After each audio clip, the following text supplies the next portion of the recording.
السلام علیکم ورحمۃ اللہ وبرکاتہ۔ آئیے اس ویڈیو میں ہم کعبہ معظمہ کے بارے میں کچھ جانکاری لیتے ہیں۔ کعبہ، جسے بیت اللہ یعنی اللہ کا گھر کہا جاتا ہے، یہ وہ مقدس عمارت ہے جو سعودی عرب کے شہر مکہ المکرمہ کے بیچوں بیچ موجود ہے۔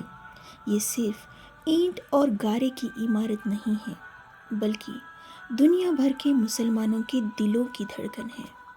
اب جانتے ہیں بنیادی اہمیت اور اتحاد کے بارے میں۔ دنیا بھر میں جہاں بھی کوئی مسلمان نماز کے لیے کھڑا ہوتا ہے، وہ اسی کعبہ کی طرف رخ کرتا ہے۔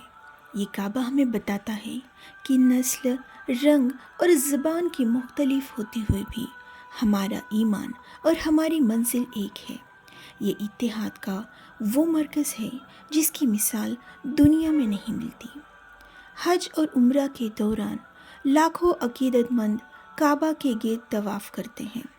طواف یعنی 7 بار گھومنا صرف ایک فرض نہیں، بلکہ یہ دکھاتا ہے کہ ایک مومن کی زندگی کا مرکز صرف اللہ کی عبادت ہے۔ اب جانتے ہیں کعبہ کی تاریخی کی عظمت کو تھوڑی گہرائی سے۔ اسلامی عقیدے کے مطابق زمین پر عبادت کے لیے سب سے پہلے اسی جگہ کو مقرر کیا گیا تھا۔ اس زمین کی مقدس تاریخ آدم علیہ السلام کے زمانے سے جڑتی ہے۔ موجودہ تعمیر کی بنیاد صدیوں پہلے اللہ کے حکم سے حضرت ابراہیم علیہ السلام اور ان کے فرزند حضرت اسماعیل علیہ السلام نے رکھی تھی۔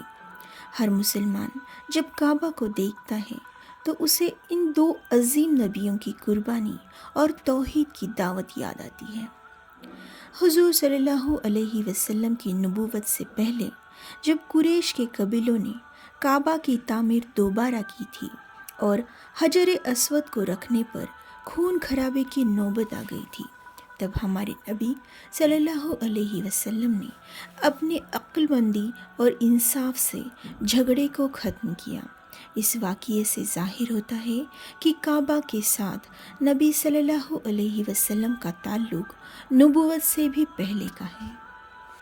کعبہ کے ہر حصے میں ایک گہری روحانی عظمت ہے، جیسے کہ حجر اسود۔ یہ ایک جنتی پتھر ہے جو کعبہ کے ایک کونے میں لگا ہوا ہے۔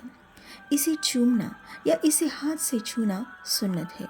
یہ پتھر قیامت کے دن گواہی دے گا۔ حجر اسود اور کعبہ کے دروازے کے بیچ یہ ایک جگہ ہے جو دعاؤں کی قبولیت کا مقام ہے، جسے ملتزم کہتے ہیں۔ یہاں دل کی گہرائی سے مانگی گئی دعا اللہ رد نہیں کرتا۔ حتیم یا حجر اسماعیل یہ ایک سیمی سرکولر جگہ ہے جو کعبہ کے ساتھ جڑی ہے۔ یہ اصل میں کعبہ کا ہی حصہ ہے۔ جو شخص یہاں نماز ادا کرتا ہے وہ گویا کعبہ کے اندر نماز ادا کرتا ہے۔ میزاب رحمت، کعبہ کی چھت پر لگا سونے کا یہ پرنارا اس جگہ کی طرف ہے جہاں حتیم ہے۔ یہ وہ جگہ ہے جہاں سے اللہ کی رحمت کا پانی برستا ہے۔